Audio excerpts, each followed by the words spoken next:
Hello, guys. Welcome to another excellent session of RRB NTPC previous year questions. Okay, so అయితే ఈ సెషన్లో మనం ఏం చేస్తామంటే ఇంకొన్ని ఇంపార్టెంట్ క్వశ్చన్స్ అనేవి మనం చూస్తాం. సో కొన్ని డిఫరెంట్ క్వశ్చన్స్ కూడా వస్తాయి. ఫర్ ఎగ్జాంపుల్ మీరు ఇక్కడ చూసినట్లయితే ఫస్ట్ క్వశ్చన్ మనం చూసినట్లయితే ఒక్క నిమిషం, ఇక్కడ ఏమడుగుతున్నాడు? So what is the tag line అంటున్నాడు. సో ఇలాంటి క్వశ్చన్స్ కూడా అడిగే అవకాశం ఉంది. ఎందుకంటే and most of the important ఏంటంటే మనకి కరెంట్ అఫైర్స్, ఏవైతే కరెంట్ అఫైర్స్ ఉన్నాయో మనం ఆల్రెడీ చెప్పుకున్నాం. ఈ కరెంట్ అఫైర్స్ని మనం జీకేని ఈ రెండింటిని యాడ్ చేయాలి. సో ఎన్టీపీసీలో మెయిన్ పాయింట్ వచ్చేసి అది మాట. సో ఎందుకు అంటే కరెంట్ అఫైర్స్ రిలేటెడ్ జీకే చదివితే మనకి రెండు కవర్ అవుతాయి.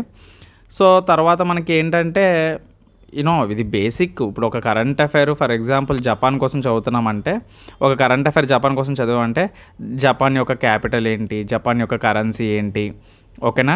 సో ఇవన్నీ కూడా తెలుసుకోవడంలోని ఇంపార్టెన్స్ ఇవ్వాలి. సో అది మాట. సో ఇప్పుడు ఇక్కడ మనం ఇంకా సెషన్లోకి వెళ్ళిపోదాం. సో ఇక్కడ ఏమంటున్నాడు? So what is the tag line of Indian bank అని అడుగుతున్నాడు. అంటే ప్రతి బ్యాంక్ ఒక ట్యాగ్ లైన్ అనేది ఉంటుంది, ఓకేనా? మీరు ఎప్పుడైనా గమనించారా? ప్రతి బ్యాంక్ కూడా ఒక ట్యాగ్ లైన్ ఉంటుంది. సో ఏంటంటే ఆ ట్యాగ్ లైన్ దీనికి టేకింగ్ బ్యాంక్ మాట. సో ఇక్కడ రాస్తున్నాను చూడండి. సో ఇండియన్ బ్యాంక్ యొక్క ట్యాగ్ లైన్ ఏంటంటే టేకింగ్ బ్యాంకింగ్ టెక్నాలజీ. అంటే ఏదైతే బ్యాంకింగ్ టెక్నాలజీ ఉంటుందో దాన్ని ప్రజల వద్దకు తీసుకువెళ్ళాలి. టెక్నాలజీ టు కామన్ మ్యాన్ మాట. సో ఇది ఇండియన్ బ్యాంక్ వాళ్ళ యొక్క ట్యాగ్ లైన్.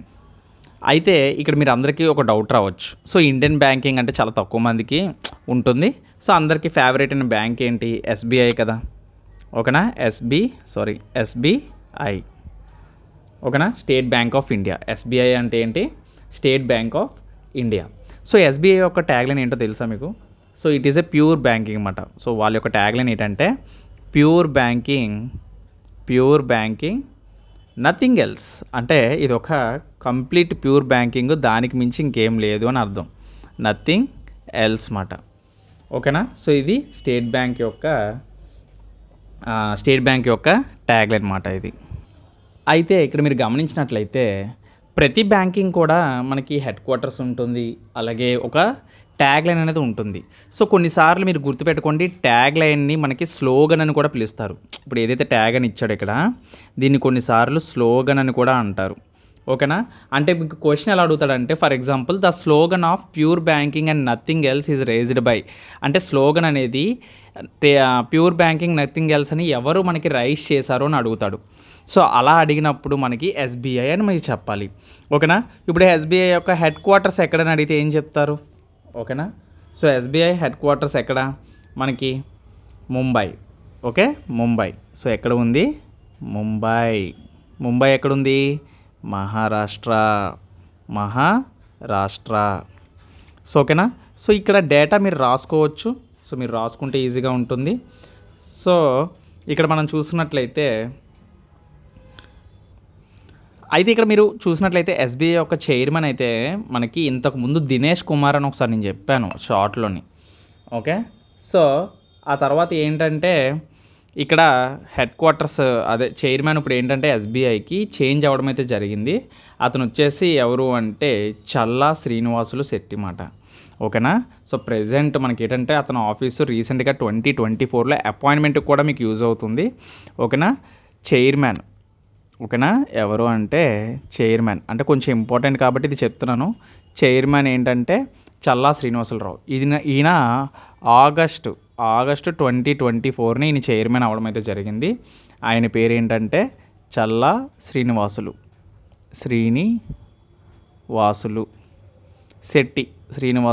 శెట్టి, ఓకేనా? సో ఈ విధంగా అనేది మీరు గుర్తుపెట్టుకోవచ్చు. ఆగస్ట్ 2024 యొక్క అపాయింట్మెంట్ కూడా మనకి ఇక్కడ కవర్ అవుతుందన్నమాట, ఓకేనా? సో మరి ఇలా చూసుకుంటే ప్రతి బ్యాంకే ఉంటుంది అన్నారు కదా, మరి అలాంటివి ఇంపార్టెంట్ బ్యాంక్స్ అనేవి మనం చూడాలి కదా అంటే ఎస్ ఆఫ్ కోర్స్ చూడాలి మనం. ఫర్ ఎగ్జాంపుల్ మనం చూసినట్లయితే Andhra bank. So Andhra bank అనేది చాలా ఇంపార్టెంట్, కాకపోతే మనకి ఇప్పుడు ఆంధ్ర బ్యాంక్ అనేది పడిపోవడం అయితే జరిగింది. ఆంధ్ర బ్యాంక్ యొక్క స్లోగన్ మీరు చూసినట్లయితే ఇక్కడ నేను స్లోగన్ రాస్తున్నాను చూడండి. సో ఆంధ్ర బ్యాంక్ యొక్క slogan much more to do with you in focus, with you in focus. ఇది ఆంధ్ర బ్యాంక్ వాళ్ళ యొక్క స్లోగన్.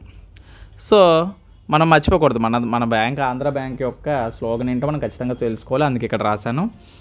అలాగే తర్వాత చూసినట్లయితే ప్రజెంట్ మనకు కొన్ని నోట్లో ఆడే బ్యాంక్స్ ఉంటాయి కదా, bank of India, Axis bank, యూనో బ్యాంక్ ఆఫ్ బరోడా, సో లేదంటే సెంట్రల్ బ్యాంకు, కెనరా బ్యాంకు, యూనో కోఆపరేషన్ బ్యాంక్స్ కొన్ని ఉంటాయి కదా. సో ఇలాంటివి కూడా మనకి ట్యాగ్ లైన్స్ అనేవి ఉంటాయన్నమాట. ఫర్ ఎగ్జాంపుల్ మనం చూసినట్లయితే యాక్సిస్ బ్యాంక్ మీరు చూసారనుకోండి, యాక్సిస్ బ్యాంక్ మనం చూసినట్లయితే ఇక్కడ యాక్సిస్ బ్యాంక్ అనేది మనకి ఇది భర్తీ కా నామ్ జిందగీ అని ఉంటుందన్నమాట. ఓకేనా, యాక్సిస్ బ్యాంక్ ఏంటి, భర్తీ కా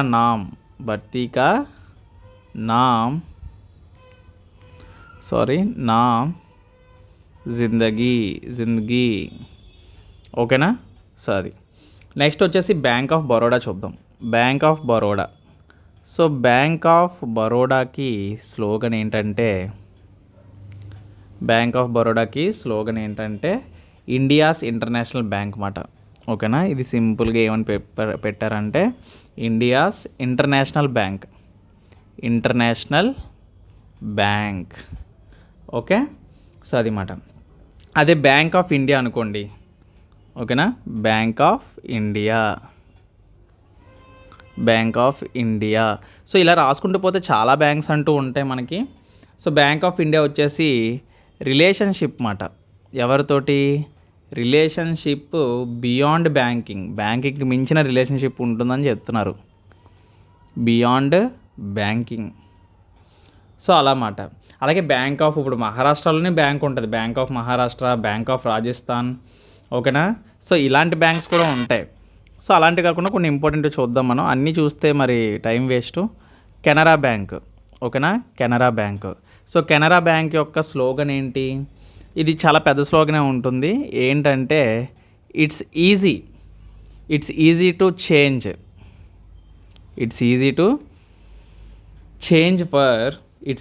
change for those who you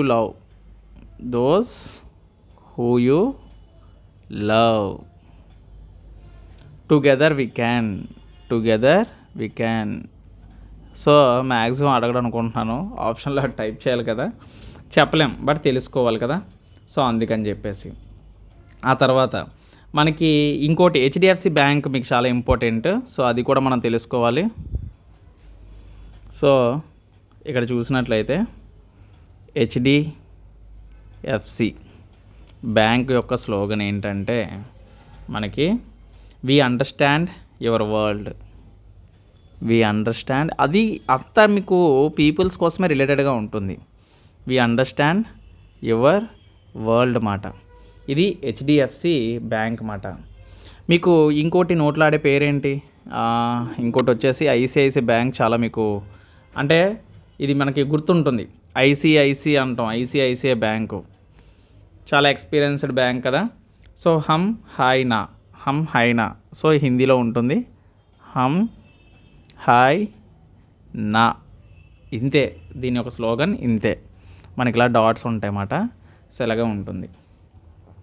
ఓకేనా. సో ఆ తర్వాత Indian bank. So Indian bank వచ్చేసి మనకి ఏంటంటే ఇండియన్ బ్యాంక్. ఓకేనా, ఇండియన్ బ్యాంకింగ్ వచ్చేసి చాలా పెద్ద నేమ్ ఉంటుంది. సో ఇది మనం తీసేయడం బెటరు, ఎందుకంటే ఏదో పారాగ్రాఫ్లో చెప్పారు వాళ్ళు, taking banking technology to common man. So సిమిలర్గా ఉంటుంది ఇందాక చెప్పినట్లే. ఇక్కడ మనం ట్యాగ్లైన్ ఆఫ్ ఇండియన్ బ్యాంకేగా చెప్పాం, taking banking technology to common man అని. చూడండి మీరు గూగుల్లో కానీ సెర్చ్ చేస్తే taking banking technology to common man ఉండి తర్వాత your tech friendly bank, your own bank అని చెప్పేసి ఇంకా ఎక్స్ట్రా ట్యాగ్లైన్స్ అనేవి ఉంటాయన్నమాట. సో అందుకే నేను రాయట్లేదు. బట్ ఇండియన్ బ్యాంక్ అంటే మీరు taking banking technology to common man అది గుర్తుపెట్టుకుంటే చాలు, సరిపోతుందన్నమాట. ఓకేనా. సో అది తర్వాత మీకు చూడండి ఫ్లిప్కార్ట్స్లో వాటిల్లోని ఐడిబిఐ బ్యాంక్ అనేది ఒకటి ఉంటుందన్నమాట, IDFC bank, IDBI bank. So IDBI bank ఒకటి ఉంటుంది, తర్వాత ఐడిఎఫ్సి బ్యాంక్ ఒకటి ఉంటుందన్నమాట. ఓకేనా. సో అది మన ఈఎంఐల ద్వారా కట్టుకున్నప్పుడు మీకు ఇలాంటివి చూస్తూ ఉంటారు. ఐడిబిఐ బ్యాంక్ ఏంటంటే బ్యాంకింగ్ ఫర్ ఆల్, దీని యొక్క slogan banking for all, banking for all. ఓకేనా. ఈ బ్రాకెట్లో ఏముంటుందంటే కొటేషన్ మార్క్స్ వచ్చేసి ఆవో సోచ్నే బడా అని ఉంటుందన్నమాట. సోచే బడా అని ఉంటుంది. ఓకే. తర్వాత ఐడిఎఫ్సి బ్యాంకింగ్ హట్కే అని ఉంటుంది అన్నమాట. ఐడిఎఫ్సి ఏముంటుంది, బ్యాంకింగ్ హట్కే. చూసారా, అంటే ఒక్కొక్క బ్యాంకింగ్కి ఒక్కొక్క ట్యాగ్ లైన్, అంటే ఒక్కొక్క స్లోగన్ ఉంటుందన్నమాట. అసలు ఒక్కొక్క స్లోగన్ని మనం ఏం చేసామంటే ఇక్కడ చెప్పుకోవడం అయితే జరిగింది. సో ప్రతి బ్యాంక్ ఇలా చెప్పుకుంటూ పోతే బోల్డ్ బ్యాంక్స్ ఉన్నాయి. యూనియన్ బ్యాంక్ ఉంది. ఓకేనా. సో మీ అందరికీ యూనియన్ బ్యాంక్ తెలిసే ఉంటుంది, Indian overseas bank, IndusInd bank. ఓకేనా. సో ఇలాగా అది కూడా కొన్నిసార్లు కరెంట్ అఫైర్స్లో వస్తుంది బ్యాంకు. ఏదేది, ఇండస్ల్యాండ్ బ్యాంక్. ఓకే. సో దీని యొక్క స్లోగన్ ఏంటి, ఇండస్ల్యాండ్ బ్యాంక్ వి కేర్ దిల్సే, అంటే మేము హృదయపూర్వకంగా మేము కేర్ చేస్తాము. సెల్ఫ్ డబ్బా అంటారు దీన్నే. ఏంటంటే నువ్వు కేర్ చేయకపోయినా కేర్ చేసేటట్టు బిల్డప్ అవ్వాలన్నమాట. వి కేర్ దిల్సే. ప్రాఫిట్ లేకుండా ఎవడు కేర్ చేస్తాడు. We make you feel richer, అంటే వాళ్ళు మనల్ని డబ్బున్నోళ్ళ చేస్తారంట. యా, అలా అయితే ఇండియా మొత్తం అందరూ డబ్బున్నోళ్ళు అయిపోవాలి కదా. సర్లే, ఎన్నెన్నో అనుకుంటాం, అవుతాయా ఏంటి. సో నెక్స్ట్ క్వశ్చన్కి వెళ్ళిపోదాం. సో మ్యాక్సిమం సరిపోతాయి. సో ఆ క్వశ్చన్లు అవి చూస్తే సరిపోతాయి చాలు, అంతకు మించి మళ్ళీ ఎక్కువ చదివినా వేస్టే. ఎందుకంటే కొన్ని ఇంపార్టెంట్ బ్యాంక్స్ అనుకోండి, అయితే మీరు అన్నది చూసారా, ఒకవేళ వేరే బ్యాంకింగ్ అడిగితే అడగని. సో నీ అదృష్టం బాగుంటే మిగిలిన ఆప్షన్లో ఉండే ఆప్షన్లు ఇవన్నీ ఉంటాయి. సో 3 ఆప్షన్లు నీకు తెలుసు ఏ బ్యాంక్లో, 4వ ఆప్షన్ అవుతుంది ఆన్సరు, అంతే కదా. సో అప్పుడు అది కూడా తెలియదు వచ్చిందనుకోండి, మన దరిద్రాన్ని మనం ఆపుకోలేము, అప్పుడు ఫేస్ చేయాల్సిందే ఆ దరిద్రాన్ని. ఓకే. సో అది మాట. సో ఇక్కడ చూసినట్లయితే next, which organ secrets the bile juice అని అడుగుతున్నాడు. చూడండి, జిఎస్ క్వశ్చన్స్ ఎన్టీపీసీలో కొంచెం డైరెక్ట్ క్వశ్చన్స్ అడుగుతాడు, మరి గ్రూప్ డి అంత కష్టంగా అయితే అడగడు. కాబట్టి మనం ఏంటంటే కొంచెం ఈజీగానే తీసుకోవచ్చు. జనరల్ సైన్స్ పరంగా చూసుకుంటే మనం ఈజీ క్వశ్చన్స్నే మనం ఎక్స్పెక్ట్ చేయొచ్చు. కావాలంటే నెక్స్ట్ వచ్చే ఎన్టీపీసీ ఎగ్జామ్స్లో ఈ మాట గుర్తుపెట్టుకోండి. అయితే మనం సైన్స్ కోసం ఏం నేర్చుకున్నా, సో దాన్ని మనం ఒక పర్టికులర్గా ఒక ఇమేజ్ ద్వారా, లైవ్లో ఎలాగో చూడలేం, సో ఒక ఇమేజ్ ద్వారా, ప్రాక్టికల్ వీడియోస్ ద్వారా మనం నేర్చుకుంటే చాలా బాగా గుర్తుంటుందండి. సో బైల్ జ్యూస్ కోసం మనం మాట్లాడుకోవాలనుకుంటే చాలా ఇంపార్టెంట్ పాయింట్స్ ఈ వీడియోలో నేను చెప్తాను చూడండి ఇక్కడ మీకు. అయితే ఇక్కడ మనం చూసినట్లయితే, సో ఇది ఒక డైజెస్టివ్లో ఒక పార్ట్ అండి. సో ఇది మీరు ఇక్కడ చూస్తున్నారు కదా, దీన్ని ఈసోఫాగస్ అంటారు. ఓకేనా. సో అయితే ఇక్కడ మనం చూసినట్లయితే ఏంటి ఇక్కడ స్టమక్, ఇదేంటి స్టమక్. సో మనకి ఇక్కడ స్టమక్లో మీ అందరికీ తెలుసు, స్టమక్లో మనకి హెచ్సిఎల్ ఉంటుందని. హెచ్సిఎల్ అంటే ఏంటి, హైడ్రోక్లోరిక్ యాసిడ్. ఇక్కడ మనకి స్టమక్లో ఏముంటుంది, హెచ్సిఎల్ ఉంటుంది. ఓకేనా. ఇక్కడ స్టమక్లో హెచ్సిఎల్ ఉంటుంది. సో ఇది హైడ్రోక్లోరిక్ యాసిడ్. మరి హైడ్రోక్లోరిక్ యాసిడ్ అంటున్నారు, మరి యాసిడ్ అంటే మంట వచ్చేయాలి కదా. మరి మంట రాకుండా మనకి ఎందుకు స్టమక్ నార్మల్గా న్యూట్రలైజ్గా ఉంది అంటే, సో ప్రతి ఒక్కరికి యాసిడ్ ఉంటుంది, బట్ ఆ యాసిడ్ ఫీల్ మనకు తెలియకుండా ఈ పొట్ట చుట్టూ, ఈ హెచ్సిఎల్ చుట్టూ ఒక లేయర్ అనేది ఉంటుందన్నమాట, ఇలాగా. ఓకేనా. సో ఇలాగా ఒక లేయర్ అనేది మనకు ఉంటుందన్నమాట స్టమక్లో. సో దీన్నే మ్యూకస్ లేయర్ అంటారు. దీన్ని ఏమంటారు, మ్యూకస్ లేయర్ అంటారు. సో నేను నార్మల్గా ఫస్ట్ ఆఫ్ ఆల్ పార్ట్స్ చెప్తున్నాను. ఓకేనా. సో ఇప్పుడు మన కాన్సెప్ట్ బైల్ కాబట్టి, సో బైల్ కోసం చెప్పే ముందు నేను ఎవరి కోసం చెప్తాను నేను, సో బైల్ కోసం చెప్పే ముందు నేను లివర్ కోసం చెప్తాను. సో ఎందుకంటే బికాస్ లివర్ అనేదే బైల్ని తయారు చేస్తుంది కదా. So the main production was given by the liver, అంతే కదా. సో లివరే మనకి బైల్ అనేది ప్రొడక్షన్ చేస్తుంది. అసలు ఈ బైల్ వల్ల మనకి యూజ్ ఏంటి, ఏదైతే ఇక్కడ మనకి లివరు ఈ బైల్ జ్యూస్ని రెడీ చేసి ఎక్కడికి పంపిస్తుంది, ఈ గాల్ బ్లాడర్ అని ఒకటి ఉందో చూడండి ఇక్కడ ఉంది చూసారా, ఈ గాల్ బ్లాడర్లోకి పంపిస్తుంది అన్నమాట. ఈ గాల్ బ్లాడర్ అంటే చూడండి ఈ షేప్లో ఉంటుంది, లివర్ కిందన ఉంటుంది అన్నమాట, సంచిలాగా చిన్నది. సో మీరు అందులో చూసినట్లయితే ఒక ఎల్లో కలర్లో ఉంది చూసారా, ఎల్లో కలర్లోని. సో అదే బైల్ మాట. ఓకేనా. సో ఈ గాల్ బ్లాడర్ యొక్క ఫంక్షన్ ఏంటి, ఏదైతే లివరు తయారు చేసిన బైల్ జ్యూస్ ఉందో ఆ బైల్ జ్యూస్ని స్టోర్ చేస్తుందన్నమాట. ఓకేనా. అది గాల్ బ్లాడర్ యొక్క ఫంక్షన్ అని మనం చెప్పుకోవచ్చు. యాక్చువల్గా ఇక్కడ బైల్ జ్యూస్ ఏంటి, అది ఏంటి సార్, అది ఏమైనా స్పెషాలిటీ ఉంటుందంటే లేదండి. బైల్ జ్యూస్ అనేది మెజారిటీ ఆఫ్ బైల్ అనేది మనకి వాటర్ ద్వారా తయారవుతుంది. ఓకేనా. అయితే అందులో బైల్ సాల్ట్స్ కూడా అంటారు దాన్ని. ఎందుకు సార్ ఆ సాల్ట్స్, అసలు ఈ బైల్ జ్యూస్ మనకి ఎందుకు యూజ్ చేస్తుంది అంటే, సో ఇక్కడ ఒక్కొక్క పాయింట్ రాస్తాను చూడండి. ఈ బైల్ జ్యూస్ అనేది మనకి ఏంటంటే ఫస్ట్ ఆఫ్ ఆల్ మనకి ఇదేంటి మెజారిటీ ఆఫ్ పార్ట్ వాటర్తోనే ఉంటుంది. కొన్ని పాయింట్స్ నేను నోట్తో చెప్పేస్తాను, కొన్ని పాయింట్స్ ఇక్కడ నోట్ చేస్తాను. ఓకేనా. సో ఈ బైల్ సాల్ట్స్ ఏం చేస్తాయి అంటే, ఈ బైల్ సాల్ట్స్ అన్నాను కదా, ఇవి ఫ్యాట్స్ని అబ్జర్వ్ చేస్తాయి అన్నమాట. ఈ బైల్ సాల్ట్స్ అనేవి ఏం చేస్తాయి, మనకి ఫ్యాట్స్ని అబ్జర్వ్ చేస్తాయి. ఓకేనా. ఫ్యాట్ అబ్జర్వర్ అంటే అబ్జార్బ్ చేసుకుంటుంది అన్నమాట. సారీ. ఓకేనా. అబ్జర్వ్ వేరు, అబ్జార్బ్ వేరు. ఓకేనా. ఇక్కడ నీట్గా రాస్తాను. Absorption of fats. సో నార్మల్గా రాస్తే టైం ఎక్కువ అయిపోతుంది కదా అని చెప్పి నేను రాసేసిన తర్వాత ఎక్స్ప్లెనేషన్ చేస్తున్నాను. దీనివల్ల ఏంటంటే కొంచెం మనం టైంని సేవ్ చేసుకొని ఎక్స్ప్లెనేషన్ ఎక్కువ చెప్పుకోవచ్చు. Okay. Bile salts used for digestion and absorption of fats మాట. అంటే మనకి ఫుడ్ ఏదైతే మనం తింటామో భోజనం, ఆ భోజనంలోని ఫ్యాట్స్ అంటూ ఉంటాయండి. సో ఆ ఫ్యాట్స్ ఏమవుతాయంటే మనకి కొంచెం మనకి కొలెస్ట్రాల్ అనేది ఫామ్ అవుతుంది. మీరు కొలెస్ట్రాల్ వినే ఉంటారు. అండ్ ఆయిల్స్ ఎక్కువగా తీసుకుంటే మనకి ఫ్యాట్ కూడా ఎక్కువ వచ్చేస్తుందని అని మీరు మీ ఫ్రెండ్స్ కానీ ఎవరైనా మీకు చెప్పే ఉంటారు. సో ఈ ఫ్యాట్ ఎందుకు వస్తుంది అంటే యాక్చువల్గా మనకి మనం తినే ఫుడ్లో ఎక్కువగా ఫ్యాట్ అనేది ఉండడం వల్ల మనకి ఏంటంటే మరి అది ఆ ఫ్యాట్ ఎక్కువైపోతే మన బాడీకి మంచిది కాదు కదా. సో ఆ ఫ్యాట్ని కరిగించడానికి మనకి బైల్ అనేది మనకి యూజ్ అవుతుంది అన్నమాట. సో ఈ బైల్ జ్యూస్ అనేది మనకి ఏంటి రిలీజ్ అవుతుంది. ఈ బైల్ జ్యూస్ని ఎవరు తయారు చేస్తారని చెప్పాను నేను, మనకి లివర్ తయారు చేస్తుందని చెప్పాను కదా. సో అది కూడా. సో ఇప్పుడు ఇక్కడ మనకి ఈ బైల్ అనేది ఎవరు క్రియేట్ చేస్తున్నారు, లివర్ క్రియేట్ చేస్తుంది. సో మీకు లివర్ తెలుసా, లార్జెస్ట్ గ్లాండ్ అని మన అందరికీ తెలుసు. ఓకేనా. So liver is the largest gland అని మనం చెప్పుకుంటాం. సో అలాగే ఇక్కడ బైల్ గురించి మనం కొంచెం చూసినట్లయితే బైల్ రుబిన్ అంటారు. బైల్ రుబిన్ అంటే ఏంటి, బైల్ సాల్ట్ అంటే నేను చెప్పాను డైజెషన్ అండ్ అబ్జార్ప్షన్, ఫ్యాట్స్ని అబ్జర్వ్ చేసుకుంటుందని. అలాగే బైల్ రుబిన్ అంటే ఏంటి, ఇప్పుడు రెడ్ బ్లడ్ సెల్స్ ఉన్నాయి కదా, ఈ రెడ్ బ్లడ్ సెల్స్ అనేవి బ్రేక్ డౌన్ అవుతాయి అన్నమాట.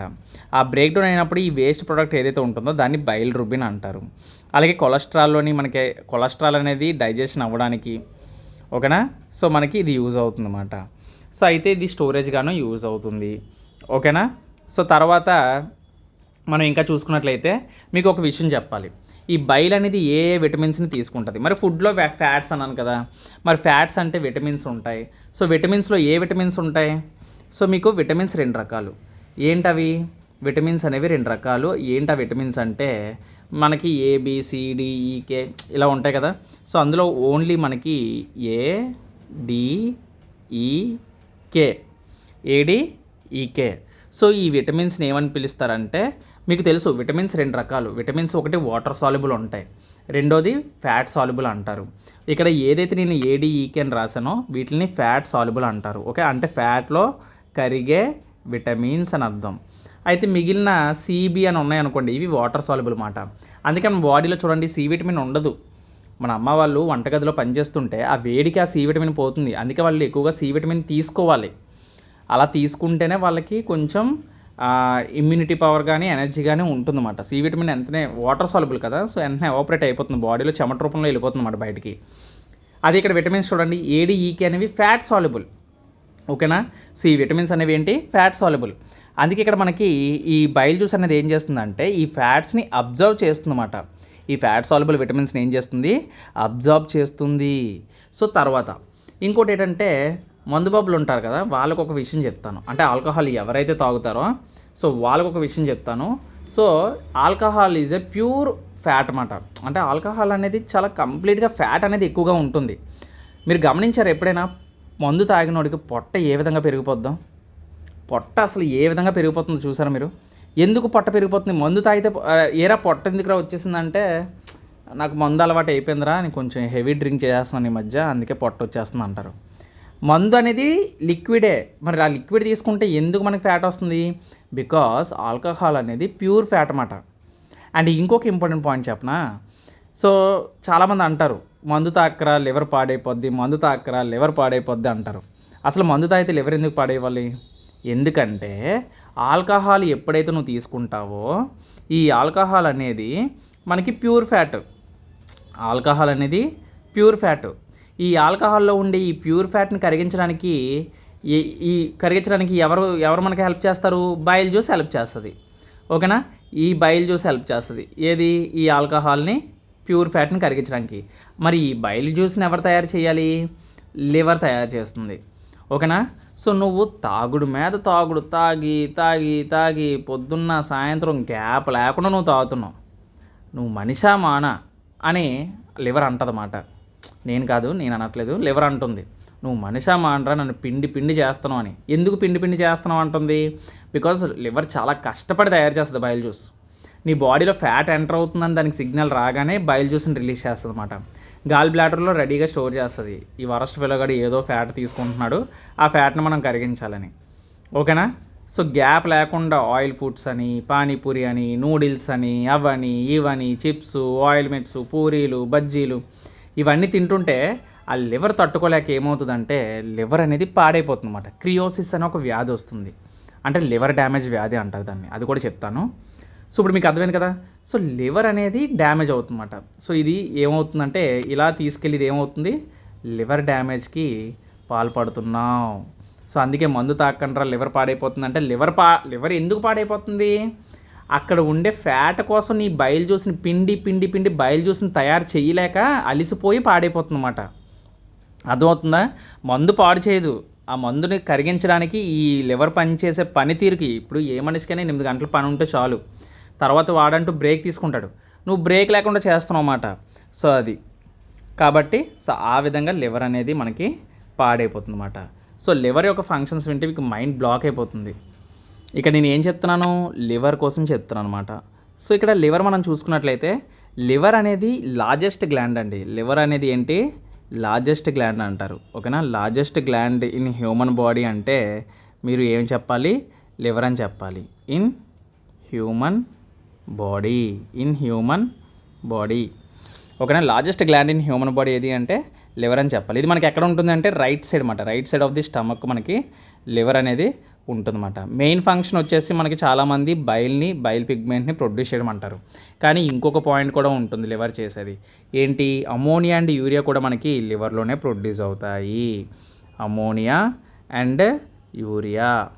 సో ఇవి మనకి ఎక్కడ ప్రొడ్యూస్ అవుతాయి అంటే లివర్లోనే ప్రొడ్యూస్ అవుతాయి. Produced in liver. ఓకేనా? సో ఇవి లివర్ యొక్క పాయింట్స్ మాట. సో నేను లార్జెస్ట్ గ్లాండ్ అన్నాను కదా, మరి లార్జెస్ట్ గ్లాండ్ అంటే సో దానికంటే ఒక వెయిట్ ఉంటుంది కదా. సో మీకు తెలుసా లివర్ యొక్క వెయిట్ మనం చూసినట్లయితే దీని యొక్క వెయిట్ 1.5 కిలోగ్రామ్స్ ఉంటుంది. అంటే కేజీన్నర 1.5 కిలోగ్రామ్స్ అంటే అంతే కదా. సో అది మాట. ఓకే. సో అది ఇలా ప్రతి ఆర్గానికి కూడా ఒక వెయిట్ అంటూ ఉంటుందన్నమాట. వెయిట్ అనేది చెప్తూ ఉంటారు. సో అందుకే నేను అది మెన్షన్ చేయడం అయితే జరిగింది. ఓకేనా? సో అయితే ఇదొకటే కాదు, ఈవెన్ లివర్ చేసి ఇంకొక గొప్ప పని చెప్పనా? సో డీటాక్సిఫికేషన్ నాకు చాలా ఇష్టం ఈ పాయింట్. ఎందుకంటే లివర్ ఇక్కడే నాకు బాగా నచ్చేసింది అన్నమాట. ఎందుకు అంటే డీటాక్సిఫికేషన్ అనేది చాలా ఇంపార్టెంట్. ఎందుకంటే కొన్నిసార్లు నీకు తెలియకుండా కొన్ని హార్మ్ఫుల్ సబ్స్టెన్స్ నువ్వు తీసుకొని ఉంటావు. ఫర్ ఎగ్జాంపుల్ లవర్ బ్రేకప్ చెప్పేసిందని చెప్పేసి ఏ పినాయిలో ఏదో ఒక కప్పు టేస్ట్ చేసేద్దాము బెదిరేద్దామని నువ్వు తాగుతావు. సో ఆ పినాయిల్ అనేది నీలో ఎఫెక్ట్ కాదు కొన్నిసార్లు. లేదంటే ఎఫెక్ట్ కాదు అన్నానంటే అవుతుంది ఖచ్చితంగా. ఏ వాంతులు రావడమో డాక్టర్ నుంచి అది కక్కేస్తాడు. అప్పుడు డాక్టర్ అనే మాట ఏంటి తెలుసా? మీ వాడి లివర్ చాలా బాగుందండి, అందుకే మీ వాడు బతికగలిగాడు అని చెప్పేసి అంటాడు. ఎందుకు లివర్ బాగుంది అంటాడు? లివర్కి వీడు తాగిన దానికి అర్థం ఏంటి?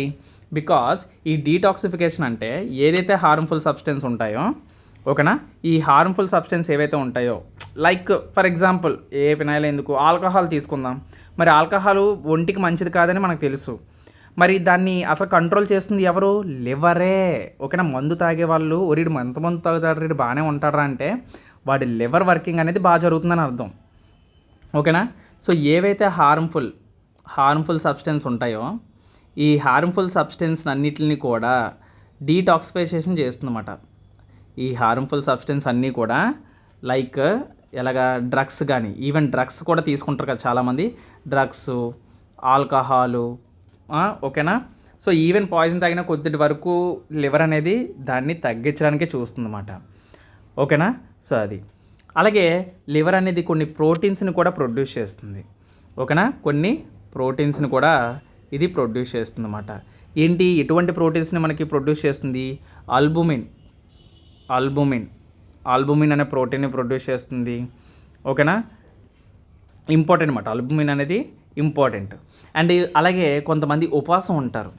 ఉపవాసం ఉన్నప్పుడు చాలామంది ఎలారా బాబు నువ్వు పొద్దున్న నుంచి సాయంత్రం వరకు ఏం తినకుండా మంచినీళ్ళు తాగకుండా ఎలా ఉండగలిగావంటే బికాజ్ ఆఫ్ లివర్ ఏం చేస్తుందంటే, నువ్వు ఎప్పుడైనా ఎక్స్ట్రా ఫుడ్ తిన్నప్పుడు ఆ ఎక్స్ట్రా ఫుడ్ని తీసుకొని ఆ గ్లూకోజ్గా మారుతుంది కదా, ఆ గ్లూకోజ్ని గ్లైకోజన్గా మార్చి గ్లైకోజన్ని స్టోర్ చేస్తుంది.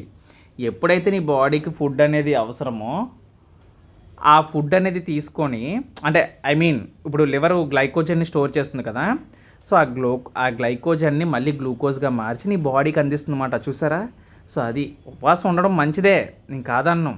బట్ నువ్వు ఎంత ఉపవాసం ఉంటావంటే నీ లివర్లో ఉండే స్టోరేజ్ని బట్టి డిపెండ్ అయ్యి ఉంటుందన్నమాట. It stores glycogen. సో అంటే గ్లైకోజన్ అంటే ఏం కాదు, గ్లూకోజ్ని గ్లైకోజన్గా మార్చి స్టోర్ చేస్తుంది అన్నమాట. అందుకే స్టోర్స్ గ్లైకోజన్ అన్నాను.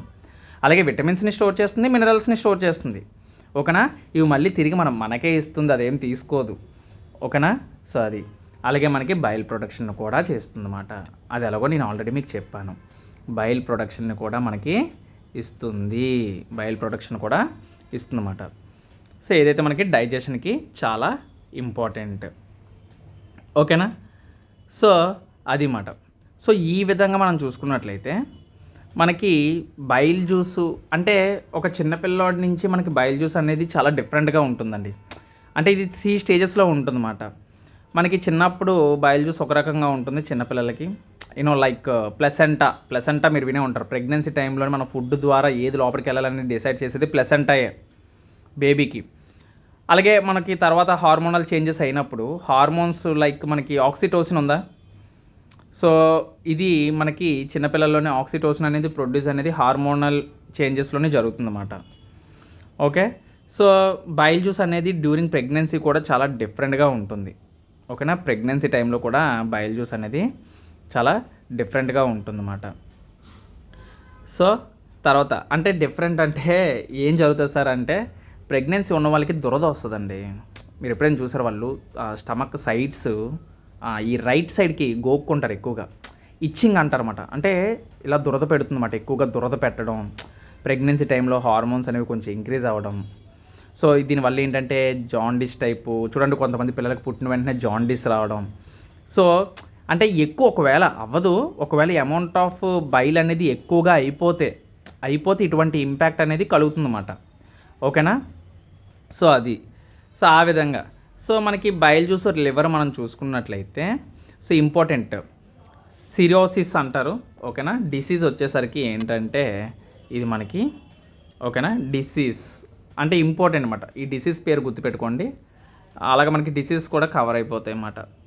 డిసీజెస్ వచ్చేసి ఏంటంటే మనకి ఫస్ట్ వన్ సిరోసిస్, పేరు తప్పుగా చదివితే ఏమనుకోవద్దు, సిరోసిస్. ఈ సిరోసిస్ వల్ల ఏం జరుగుతుందంటే ఇది ఒక క్రోనిక్ లివర్ డ్యామేజ్ అండి. ఇది మనకి లివర్ ఫెయిల్యూర్ అంటారు, ఓకేనా. డైరెక్ట్గా మనకి లివర్ ఫెయిల్యూర్ అయిన దాన్ని దీన్ని పేరుతో పిలుస్తారన్నమాట. సింపుల్గా చెప్పాలి అంటే నీ లివర్ అనేది ఫెయిల్యూర్ అయితే దాన్ని ఈ వ్యాధితో చెప్తారన్నమాట, ఓకేనా.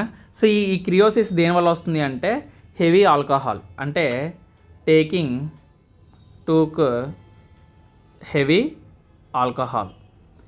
ఆల్కహాల్ తీసుకోవడం వల్ల మనకి ఈ వ్యాధి అనేది వస్తుందన్నమాట. అదే మందు తాగితే లివర్ పాడైపోతుంది అంటారు కదా, సో దానివల్ల వస్తుందన్నమాట. అదొకటే కాదు, యాక్చువల్గా హెపటైటిస్ అని కూడా చెప్పచ్చు, ఓకేనా. సో అది ఆ విధంగా చెప్పొచ్చు అన్నమాట. లైక్ జాండీస్ దారి తీయొచ్చు, ఏదైనా జరగచ్చు. తర్వాత హెపటైటిస్ అనేది కూడా మనకి ఏంటంటే ఇది కూడా ఒక లివర్ రిలేటెడే. మనకి హెపటైటిస్లో మళ్ళీ రకాలు ఉంటాయి, hepatitis A, B, C, D, E అని ఇలా ఉంటాయి. మనకి జాండీస్ అనేది రిలేటెడ్గా ఉండొచ్చు అన్నమాట. జాండీస్ సిమ్టమ్స్ ఎలా ఉంటాయంటే జాండీస్ రావచ్చు, లేదంటే అబ్డామినల్ పెయిన్ అనేది రావచ్చు. ఓకేనా. సో దీనికి మెడికేషన్ అనేది చాలా ఇంపార్టెంట్. ఓకేనా. తర్వాత సో మ్యాక్సిమం నెక్స్ట్ క్వశ్చన్కి వెళ్ళిపోయినట్లుగా ఉన్నాను. సో ప్లేస్ లేదు, చాలండి. సో ఇలా చెప్పుకుంటూ పోతే డైజెస్ట్ సిస్టంలో మనం లివర్ కోసం చెప్పాలంటే ఇంకా చాలా పాయింట్స్ ఉంటాయి. ఓకేనా. సో అలాగే బైల్ జ్యూస్ కూడా చాలా పాయింట్స్ ఉంటాయి. మళ్ళీ బైల్లోని దాని పీహెచ్ వాల్యూస్ ఉంటాయి. మీకు అర్థమవుతుందా? బైల్కి పీహెచ్ వాల్యూ కూడా ఉంటుంది. పీహెచ్ అంటే ఏంటి? పొటెన్స్. పి అంటే పొటెన్స్, అర్థమైందా?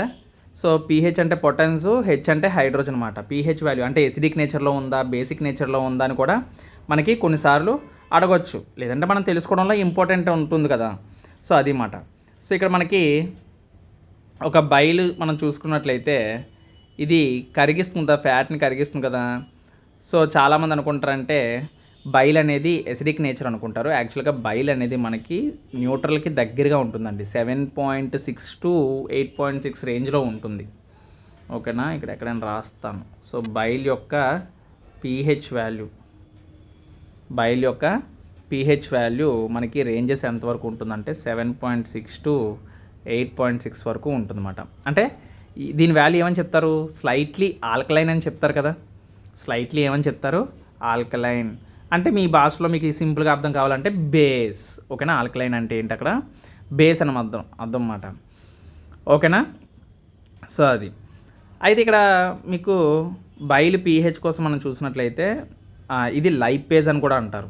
యూనో ప్యాన్క్రియాటిస్ ఎంజైమ్స్లో మనకి ఏంటంటే లైపేజ్ అని వింటారు. లైపేజ్ అని ఉంటే లిపిడ్స్. లిపిడ్స్ అంటే ఏంటి? లిపిడ్స్ అంటే ఫ్యాట్స్ అని అర్థం. లిపిడ్స్ అంటే ఏంటి? ఫ్యాట్స్ అని అర్థం. ఓకేనా. సో అది ఎందుకంటే బైల్లో మనకి బైకార్బోనేట్ అయాన్స్ ఉంటాయండి. ఎందుకు చాలామంది బేస్ ఎందుకు సార్, అది యాసిడ్ టైప్లో కరిగిస్తుంది కదా అంటే యాక్చువల్గా బైల్కి మనకి బైకార్బోనేట్ అయాన్స్ అనేవి ఉంటాయి అన్నమాట. సో దానివల్ల ఏంటంటే అది బేసిక్ నేచర్లో ఉంటుంది. ఎందుకంటే స్టమక్లో ఉండే యాసిడ్ని న్యూట్రలైజ్ చేయడానికి, ఫ్యాట్స్ని ఎమల్సిఫైయింగ్ చేయడానికి. ఓకేనా. అలాగే మనకి absorption of fat soluble vitamins అని చెప్పాను కదా, ఏడిఈకే అని. సో అవి మాట. ఓకేనా. సో ఇలాంటివి మనకి బైల్ చేస్తుంది కాబట్టి దాని యొక్క పీహెచ్ వాల్యూ ఆల్కలైన్ టైప్లో, అంటే స్లైట్లీ బేసిక్ నేచర్ అని చెప్పను, స్లైట్లీ బేసిక్ మాట. ఓకేనా. సో అది ఓకే. సో నెక్స్ట్ క్వశ్చన్కి వెళ్ళిపోదామా? అయితే ఇక్కడ నెక్స్ట్ క్వశ్చన్ మనం చూసినట్లయితే who is the head of UNO అని అడుగుతున్నాడు. అంటే ప్రెజెంట్ ఇది ఆల్రెడీ నేను చెప్పాను. అంటే యుఎన్ఓ యొక్క ఎస్టాబ్లిష్మెంట్స్లో మనం మాట్లాడుకున్నప్పుడు నేను దీనికోసం మీకు చెప్పాను నేను. ఓకేనా. World War II 1945 తర్వాత మనకి యుఎన్ఓ అనేది పెట్టడం అయితే జరిగింది 1945లో. ఓకేనా. న్యూయార్క్లో. అయితే సో దీని యొక్క ప్రెజెంట్ హెడ్ అయితే ఎవరైతే ఉన్నారో అతని పేరు ఏంటంటే యాంటోనియో. అతని పేరేంటి? యాంటోనియో గ్యూటెరస్ అని మనం చెప్పుకోవచ్చు. ఓకేనా. ఈయన ఇప్పుడు ప్రెజెంట్ యాంటోనియో గ్యూటెరసే ఉన్నారు. ఈయన ఒక పోర్చుగీస్ పొలిటీషియన్ అని చెప్పుకోవచ్చు. ఓకేనా. ఇంతకుముందు ప్రైమ్ మినిస్టర్ ఆఫ్ పోర్చుగల్ అని కూడా చెప్పుకోవచ్చు మనం. ఈయన ప్రెజెంట్ యుఎన్ యొక్క హై కమిషనర్గా ఉన్నారన్నమాట. ఓకేనా. ఆల్రెడీ యుఎన్ఓ కోసం నేను ఇన్ఫర్మేషన్ చెప్పాను కాబట్టి నేను ఎక్కువగా చెప్పట్లేదు. సో నెక్స్ట్ క్వశ్చన్కి వెళ్ళిపోతున్నాను. ముందు వీడియోలు చూస్తే మీకు ఆటోమేటిక్గా యుఎన్ కోసం తెలుస్తుంది. Who established the Indian National Congress అన్న ఇండియన్ నేషనల్ కాంగ్రెస్. సో మనకి హూ ఎస్టాబ్లిష్డ్ అంటున్నాడు కాబట్టి కాంగ్రెస్ని ఎవరు స్థాపించారు? యాక్చువల్గా ఇది చాలా పెద్ద స్టోరీ అండి. సో దీని బ్యాక్గ్రౌండ్ ఎందుకు స్థాపించారు అని మాట్లాడుకుంటే అది చాలా పెద్ద ఇలాకత్ మాఫియా పెద్ద కథ అయిపోతుంది. సో చాలా జరుగుతుందన్నమాట అక్కడ. సో అయితే చాలామంది అనుకుంటారు ఏవో హూమే ఇండియన్స్ కోసం హెల్ప్ చేస్తుందని. సో ఇండియన్ కోసం అయితే నేనైతే అది నమ్మను. ఇండియన్ కోసం ఎందుకు చేయాలి, ఆవిడకేం అవసరం? సో అక్కడ యాక్చువల్గా బ్రిటిష్ వాళ్ళు ఇండియన్స్ చాలామంది ఎడ్యుకేటెడ్ అవుతున్నారు. సో ఇలా ఎడ్యుకేటెడ్ అవుతున్నారు కాబట్టి వీళ్ళని అదుపులో పెట్టాలి అంటే ఖచ్చితంగా మనం ఏదో ఒకటి వీళ్ళకి ఫేవర్గా ఉన్నట్లు చేయాలి కాబట్టి అని చెప్పి ఏవో హూమే. సో ఎవరు ఎస్టాబ్లిష్ చేశారంటే ఏవో హూమే హెల్ప్ చేసింది. ఏవో హూమే. ఎందుకంటే అప్పట్లోని 1858-57 రివోల్ట్ అనేది, సిపాయి రివోల్ట్ అనేది గట్టి దెబ్బ, మామూలు దెబ్బ కాదు. సో మామూలుగానే వీళ్ళు ఎంత ఇదిగా ఉన్నారు. ఒక ఎడ్యుకేటెడ్ పర్సన్ కానీ ఇలాంటి రివోల్ట్ కానీ స్టార్ట్ చేస్తే బ్రిటిష్ అంతమైపోద్ది. సో ఇలా జరగకూడదని చెప్పేసి స్థాపించిందే ఇండియన్ నేషనల్ కాంగ్రెస్. అంటే డాక్యుమెంట్స్ ద్వారా, పిటిషన్స్ ద్వారా ప్రజలకి ఒక న్యాయబద్ధమైన ఒక రివల్యూషన్ని తీసుకురావాలని చెప్పేసి ఐఎన్సీని స్థాపించడం అయితే జరిగిందన్నమాట. ఈ ఇండియన్ నేషనల్ కాంగ్రెస్ అనేది మనకి ఎప్పుడు అంటే 28 డిసెంబర్ 1885లో దీన్ని స్టార్ట్ చేయడం అయితే జరిగిందన్నమాట. 1885 స్టార్ట్ చేయడం అయితే జరిగింది. ఇక్కడ ఏఓ అంటే యాలన్ ఆక్టేవ్. ఏఓ అంటే ఏంటి? యాలన్ ఆక్టేవ్ హూమే మాట పూర్తి పేరు. ఓకేనా. ఇతను అంటే ఇతను ఈ రిటైర్డ్ బ్రిటిష్ సివిల్ సర్వెంట్ మాట ఇతను. ఓకేనా. ఇతను అయితే ఎస్టాబ్లిష్ చేయడం అయితే జరిగింది. సో ఇందులో మెయిన్ ఇంపార్టెంట్ పర్సన్స్ వచ్చేసి మనం మాట్లాడుకున్నట్లయితే మెయిన్ ఇంపార్టెంట్ పర్సన్స్ మనకి డబ్ల్యూసి బెనర్జీ. ఓకేనా.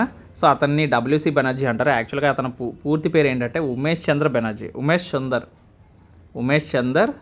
బెనర్జీ మాట. బెనర్జీ. ఓకే. ఉమేష్ చంద్ర బెనర్జీ. అలాగే ఇతనితో పాటు ఇంకా చాలామంది ఉన్నారు. దాదాబాయి నౌరోజీ, దినేశ్వా వాచా. సో వీళ్ళందరూ కూడా సో ఐఎన్సీలో ఉన్నారన్నమాట. But main important WC Banerjee అంటారు ఇతన్ని. సో ఈయన గురించి మనం చెప్తాం అన్నమాట. ఓకేనా. సో ఎందుకంటే ఎడ్యుకేటెడ్ ఇండియన్స్ అందరికీ కూడా ఒక ప్లాట్ఫామ్ అనేది కల్పించాలి. వాళ్ళ గొంతుకి మనం వాళ్ళ యొక్క వాయిస్కి మనం ఒక పొలిటికల్ని యాడ్ చేస్తే, ఒక పార్టీని యాడ్ చేస్తే బాగుంటుందని చెప్పి దీన్ని స్థాపించడం అయితే జరిగిందన్నమాట. ఓకేనా. అయితే దీని యొక్క ఫస్ట్ సెషన్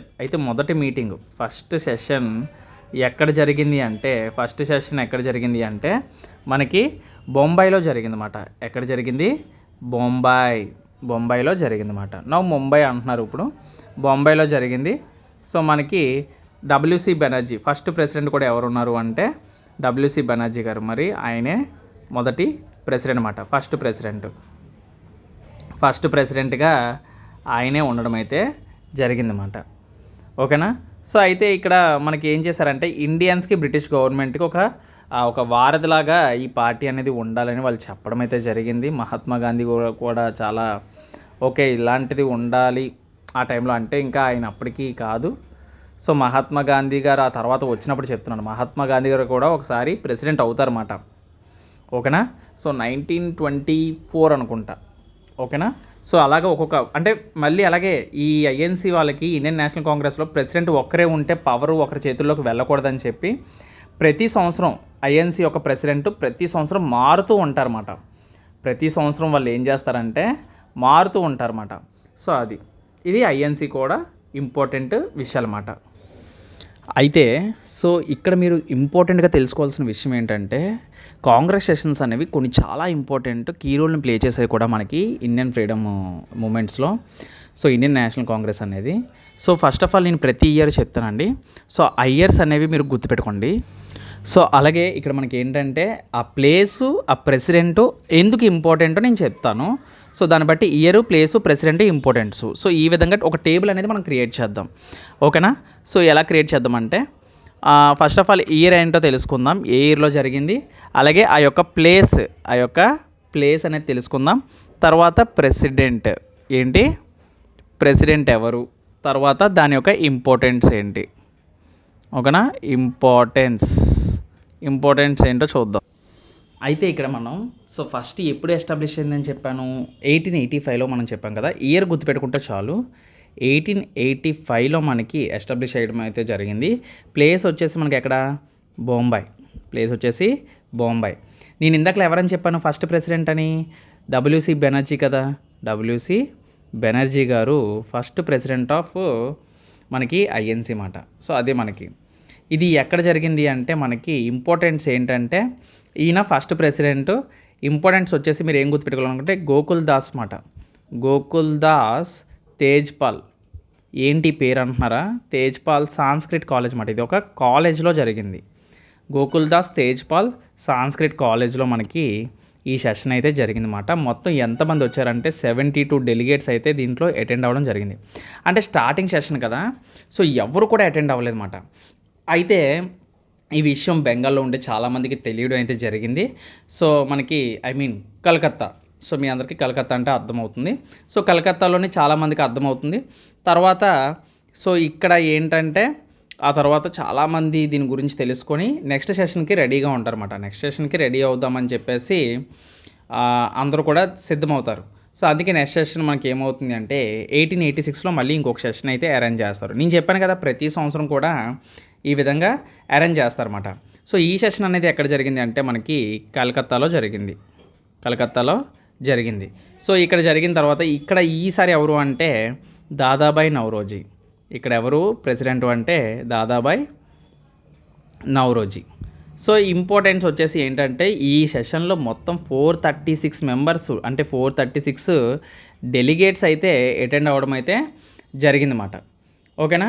సో తర్వాత అండ్ మీకు ఇంకొక ఇంపార్టెంట్ విషయం ఏంటంటే 1887 నెక్స్ట్ వన్ ఏంటి 1887 మాట. ఇది ఎక్కడ జరిగిందంటే మనకి మద్రాసులో జరిగింది. అంటే ఒక్కొక్కసారి ఒక్కొక్క సెషన్ ఒక్కొక్క ప్లేస్ మాట. ఓకేనా. సో అది అందరికీ ఇది ఒక ఐడెంటిఫై అవ్వాలి, ఐఎన్సీ అనేది అందరికీ ఐడెంటిఫై అవ్వాలన్నమాట. సో ఇక్కడ ఎవరు అంటే president third time Badruddin Tyabji. ఓకేనా, బద్రుద్దీన్ త్యాబ్జీ మాట. సో ఈ బద్రుద్దీన్ త్యాబ్జీ ఎందుకు ఇంపార్టెంట్ అని మీరు అనుకోవచ్చు, ఎందుకంటే he is the first Muslim president అన్నమాట. బద్రుద్దీన్ త్యాబ్జీ అనేవాడు ఒక ముస్లిము. సో ఈయన ఫస్ట్ ముస్లిం ప్రెసిడెంట్ అన్నమాట. ఓకేనా. సో ఇది మనం ఇంపార్టెంట్గా గుర్తుపెట్టుకోవాలి. సో అలాగే మనం చూసుకున్నట్లయితే 1888. ఓకేనా, 1888. సో ఇలాంటివే కదా మనకు కావాల్సినవి. 1888 మనకి ఎక్కడ జరిగిందంటే అలహాబాద్లో జరిగింది. ఎక్కడ జరిగింది? అలహాబాద్లో జరిగిందన్నమాట. సో అయితే దీనికి వచ్చే ప్రెసిడెంట్ జార్జ్ మాట. జార్జ్ యూలే అంటారు అతన్ని, జార్జ్ యూలే.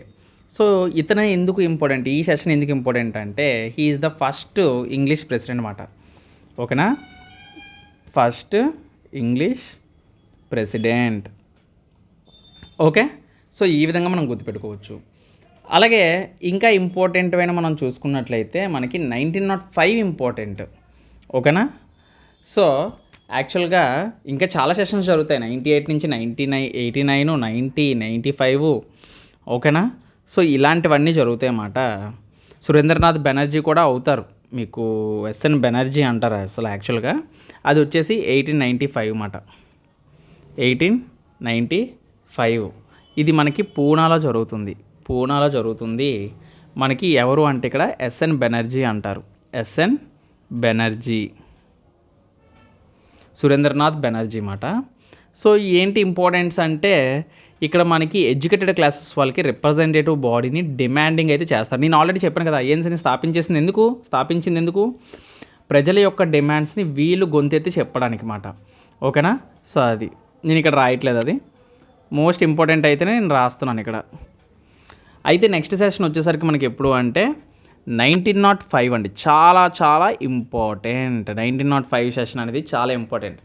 ఎందుకంటే ఇక్కడే మనకి ఏం జరిగింది అంటే పార్టీషన్ ఆఫ్ బెంగాల్ అనేది జరిగింది.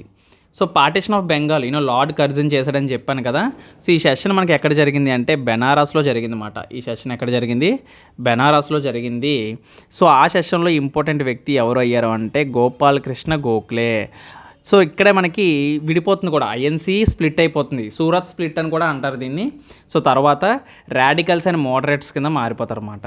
సో ఇక్కడ గోపాలకృష్ణ గోఖలే పిటిషన్ల ద్వారా వీటి ద్వారా మోడరేట్గా వెళ్తారన్నమాట.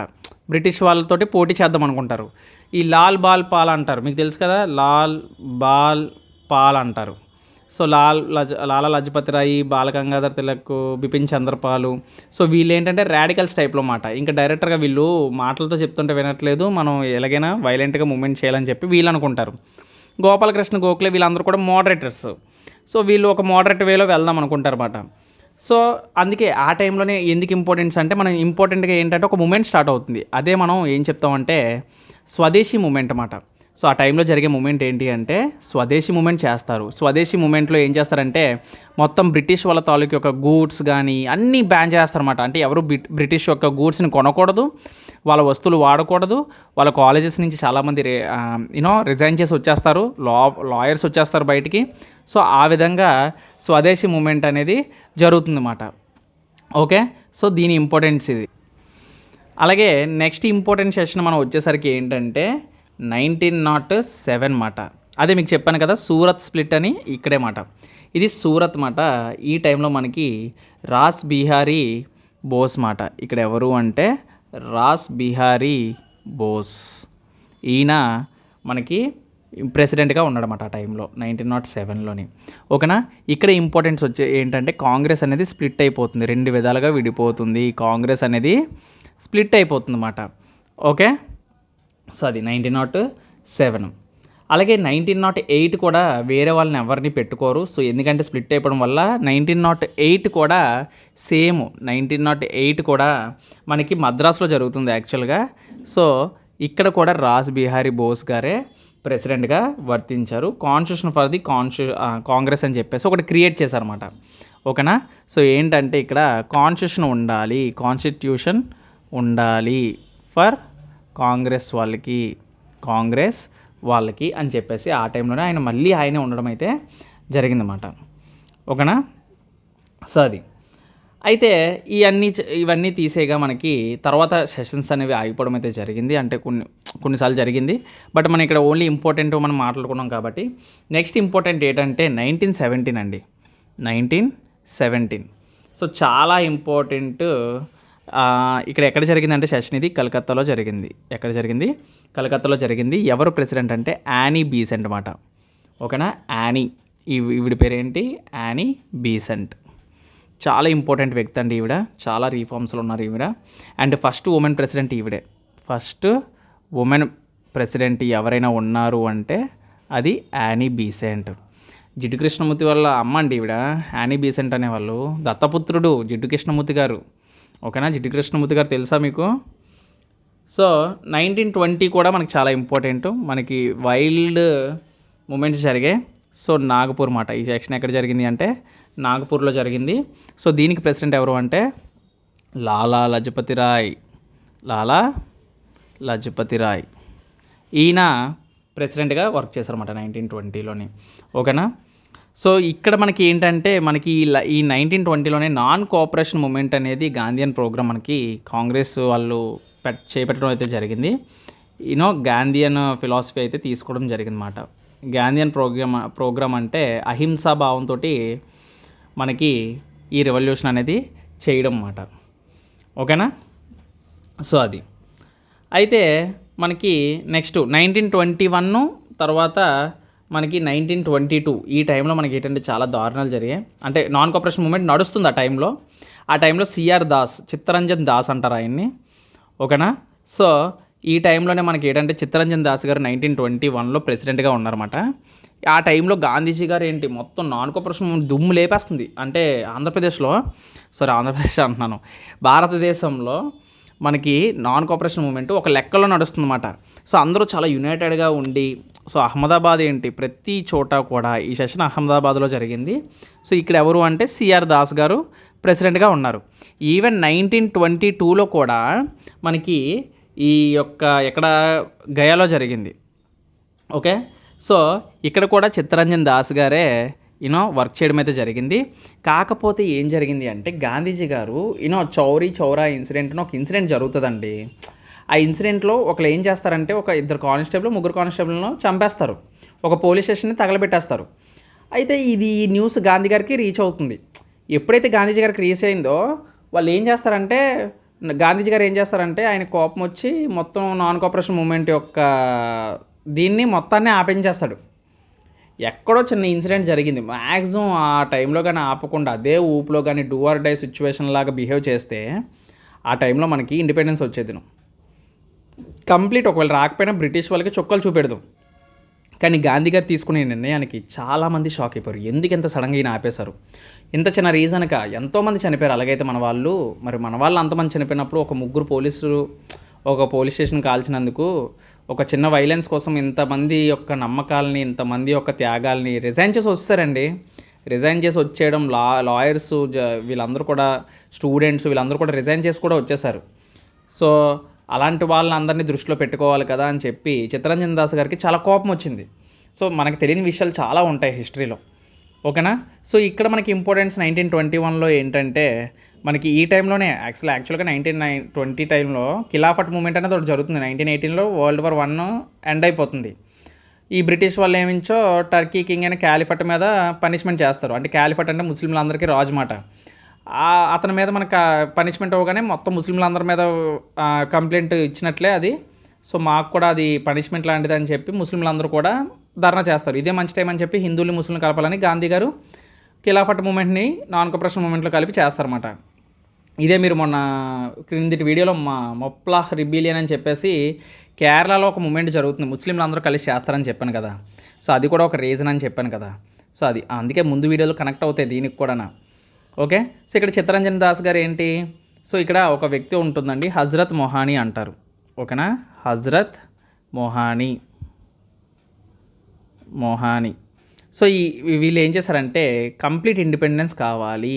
ఈ టైంలో వాళ్ళు ఏం చేశారంటే డిమాండెడ్ ఫర్ కంప్లీట్ ఇండిపెండెన్స్. ఓకేనా, కంప్లీట్ ఇండిపెండెన్స్ని అయితే డిమాండ్ చేయడం అయితే జరిగింది. ఓకేనా, సో తర్వాత ఎప్పుడైతే గాంధీజీ గారు ఇది ఆపేశారో 1923లో ఎస్టాబ్లిష్మెంట్ చేస్తారు. సో ఇక్కడ చూసినట్లయితే సిఆర్ దాస్ గారు మనకి ఒక పార్టీని పెట్టడం అయితే జరిగింది సపరేట్గా. Formation of Swaraj party.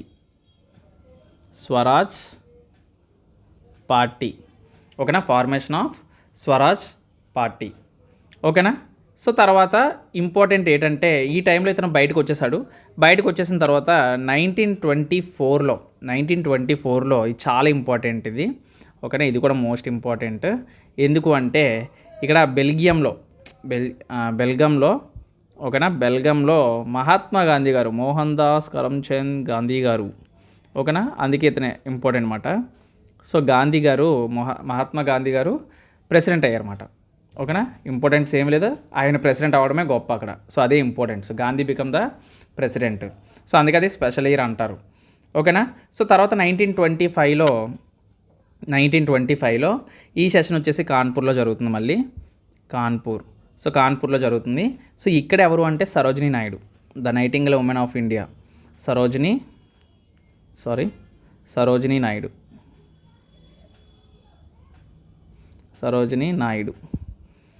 Okay, Sarojini Naidu గారు ఎస్టాబ్లిష్మెంట్ అయితే చేశారు, ప్రెసిడెంట్ అయితే అయ్యారు.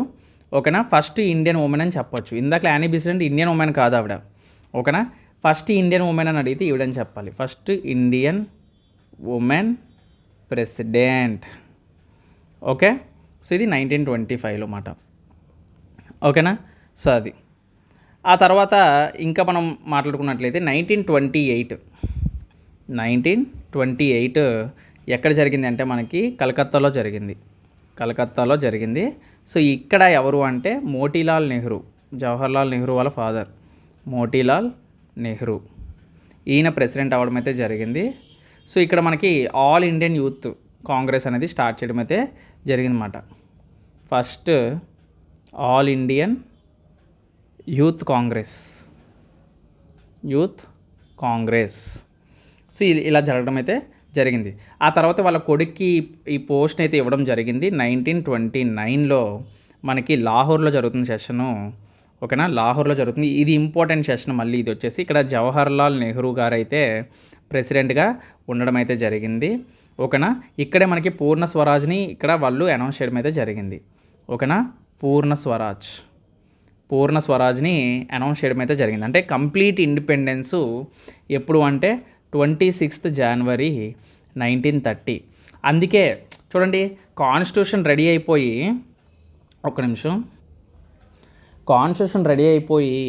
మనకి కాన్స్టిట్యూషన్ ఎప్పుడు రెడీ అయింది, 26 నవంబర్ని కదా మనకి రెడీ అయింది. 1949లో మనకి 26 నవంబర్ని కదా. ఇదే అసలు యాక్చువల్గా కాన్స్టిట్యూషన్ రెడీ అయింది. 2 years 11 months 18 days అని చెప్తూ ఉంటాం. సో కానీ మరి ఎందుకు మనకి కాన్స్టిట్యూషన్ అనేది ఎప్పుడు ఎఫెక్టివ్లోకి వచ్చింది, 26 జనవరి 1950 అని చెప్పుకుంటాం. దీన్నే మనం రిపబ్లిక్ డే అని చెప్పుకుంటాం. ఎందుకు మరి, బికాస్ ఒకప్పుడు జవహర్లాల్ నెహ్రూ గారు 26 జనవరి 1913న కంప్లీట్ ఇండిపెండెన్స్, అంటే బ్రిటిష్ వాళ్ళు ఇస్తే ఏంటి ఇవ్వకపోతే ఏంటి, మనకు మనం చేసుకోలేమా అని ఆ 26 జనవరి 1913న ఆయన అనౌన్స్ అయితే చేయడం జరిగింది. సో అందుకే ఆ రోజుకి గుర్తుగా మనకి ఆ రోజు చాలామంది ఇండిపెండెన్స్ వచ్చేసింది, మనకి ఇండిపెండెన్స్ వచ్చింది, కంప్లీట్ ఇండిపెండెన్స్, పూర్ణ స్వరాజ్ అని చెప్పడం అయితే జరిగింది. సో అందుకే ఆ డేట్ని యాస్పెషల్గా తీసుకొని November 26ని తీసేసి జనవరి 26 వరకు వెయిట్ చేసి ఆ రోజున కంప్లీట్ ఇండిపెండెన్స్ రిపబ్లిక్ డేగా అనౌన్స్ చేశారన్నమాట. సో ఇది దీని వెనకాల ఉన్న అసలైన స్టోరీ అని మనం చెప్పుకోవచ్చు. అలాగే సర్దార్ వల్లభాయ్ పటేల్ గారు. సో ఈయన 1931 ఇది ఎక్కడ జరిగిందంటే కరాచీలో జరిగింది ఈ సెషన్. సో కొంచెం కిందకి రాస్తాను. 1931 ఎక్కడ జరిగింది అంటే మనకి కరాచీలో జరిగింది సెషన్. కరాచీ.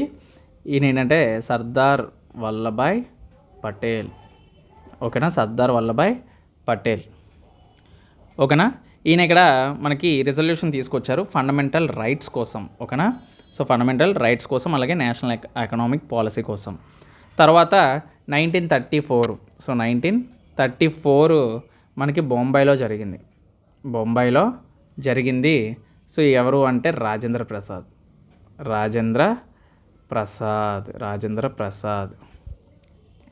ఓకేనా, సో ఇక్కడే ఇది ఎందుకు ఇంపార్టెంట్ అని చెప్తున్నానంటే ఇక్కడే మనకి ఫార్మేషన్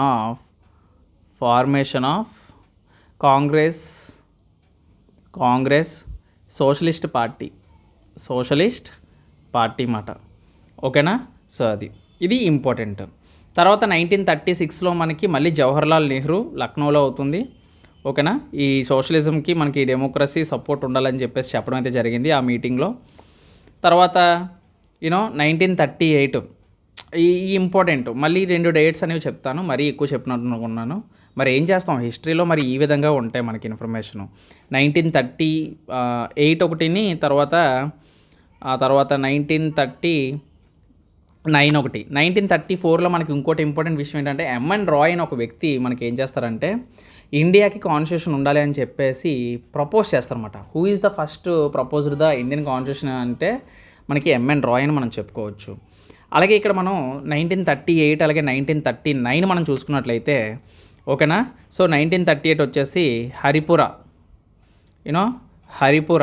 అండ్ త్రిపురి, ఇంకోటి వచ్చేసి త్రిపురి. సో ఇలా 2 రావడం అయితే జరిగింది. ఈ 2 సెషన్లో ఎవరు అంటే ఎస్సి బోస్ అని మనం చెప్పుకోవచ్చు, సుభాష్ చంద్ర బోస్ గారు అని చెప్పుకోవచ్చు. ఈవెన్ గాంధీజీ కూడా ఈయన ప్రెసిడెంట్ అవ్వకుండా ట్రై చేశారు చాలా, బట్ గాంధీజీ గారు కూడా సుభాష్ చంద్రబోస్ ముందు ఓడిపోయారు. సో అందరూ షాక్ అసలు. సో అది మాట, అంత ఫాలోయింగ్ ఉంది సుభాష్ చంద్రబోస్ గారికి అండ్ గాంధీజీ గారికి.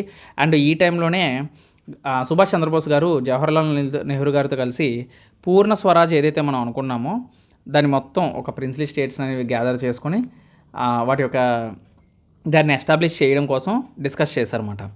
అయితే ఏం జరిగిందంటే తర్వాత త్రిపురి సెషన్ 1939లో కూడా నిజంగా అందరూ కూడా సుభాష్ చంద్రబోస్నే కావాలనుకున్నారు, ఈయన ఉంటే మనకు అయిపోతుంది ఇండిపెండెన్స్ అని. కానీ ఇక్కడ ఒక విషయం జరుగుతుంది, అది నేను హిస్టరీలో చెప్తాను. సుభాష్ చంద్రబోస్ గారికి గాంధీజీ గారికి మధ్యలో గొడవ వస్తుంది. సో అప్పుడు సుభాష్ చంద్రబోస్ గారు ఇక్కడ రిజైన్ చేస్తారు. ఆ తర్వాత రిజైన్ చేసిన తర్వాత మళ్ళీ ఆ పోస్ట్ ఖాళీగా ఉండకూడదని చెప్పేసి దాన్ని వాళ్ళు ఏం చేస్తారంటే రాజేంద్ర ప్రసాద్ గారికి ఇచ్చేస్తారన్నమాట. అంటే ఆ టైంలో రిజైన్ చేసిన తర్వాత రాజేంద్ర ప్రసాద్ ప్రెసిడెంట్ అవుతారన్నమాట. ఓకేనా, సో ఆ విధంగా అన్నమాట. ఇంకా లాస్ట్ అండ్ ఫైనల్ మనం ఇండిపెండెన్స్ టైంలో మనం చూసుకున్నట్లయితే 1940 to 47 ఈ టైంలో మనకి ఏంటంటే ప్లేస్ అనేది ఏమీ లేదండి, బట్ ప్రెసిడెంట్గా ప్లేస్ అయితే ఏమీ లేదు. ప్రెసిడెంట్గా ఎవరు ఉన్నారు అంటే మౌలానా అబ్దుల్ కలాం ఆజాద్ గారు అయితే ఉన్నారన్నమాట.